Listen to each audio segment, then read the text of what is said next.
to be talking with Brittany from our prevention education team about how to support survivors in the workplace and common trainings that we offer employers in the local community. Well, thank you so much for being with us today, Brittany. Can you start off by explaining what a trigger is?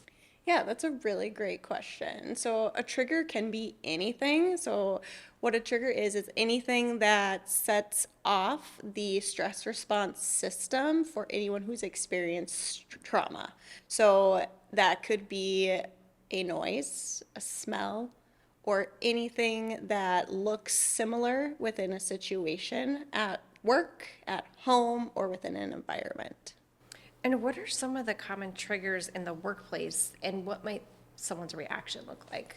Because everyone experiences trauma differently and everyone responds to trauma differently, there is no set common trigger. So within the workplace, again, it could be maybe we're slamming a door shut. That noise could be a trigger. Perhaps someone is working with someone that looks like their partner. That person could be the trigger. It could be pizza smell that's being heated up in the microwave. That could be a trigger. So it really just is dependent on the person and what they've been experiencing. What they've been through. We know that 1 in 4 women and 1 in 9 men will be affected by domestic violence and sexual assault in their lifetime. So it's very likely we could interact with someone in the workplace that has been affected by domestic violence or sexual assault. How can employers and coworkers create a safe and supportive environment for those impacted by interpersonal violence? I think the number one way is just becoming aware and educated of the prevalence of domestic violence occurring in the community, being aware of trauma, what it can look like, being aware of what a trigger is, kind of what we're doing today, and then just putting in place kind of safety measures and supportive measures for victims. So what is something that you can do if you see something happening? Is it just checking in? Are you okay? Is it telling a supervisor to check in with another employee? Perhaps it's looking at your policies. Are those safe for the people who are experiencing domestic violence? So there's various different ways that we can create safe places for survivors. And what are the benefits of doing that?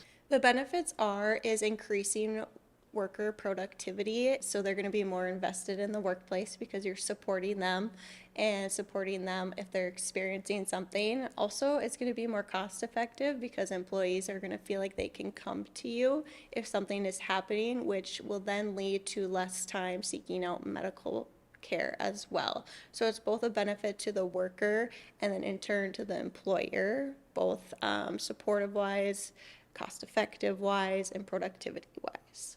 And it's a really, I think our recent statistic, it's like in this county alone, it's like a $2.9 million productivity metric that's lost by violence every year. How about safe workplace for the long-term safety of the survivor? How about that, the benefit of that? The long-term impact is just going to be overall well-being, safety as far as them, and even if they have family as well.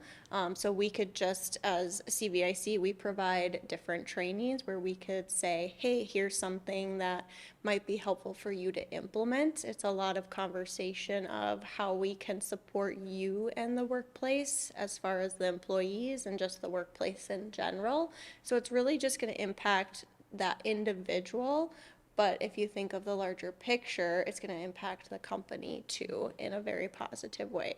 So it just kind of impacts everyone's well-being positively. Absolutely. And you mentioned a good thing about how we do offer training for employers as well. How can they get in touch with you on that? So we do offer various different trainings. Our most common one is supporting survivors in the workplace. So you can get a hold of us through the CVIC website, which is cviconline.org, and go to presentations and trainings, and then there is a request through my email on the website. Awesome. Yeah, we actually have a pretty extensive curriculum too on our website of different trainings offered. So. Yes, we have a variety of different options, and we cater to whatever is needed for each person. That we have you and your team and the community doing this. So thank you for what you're doing to help us prevent violence. Thanks, Goya.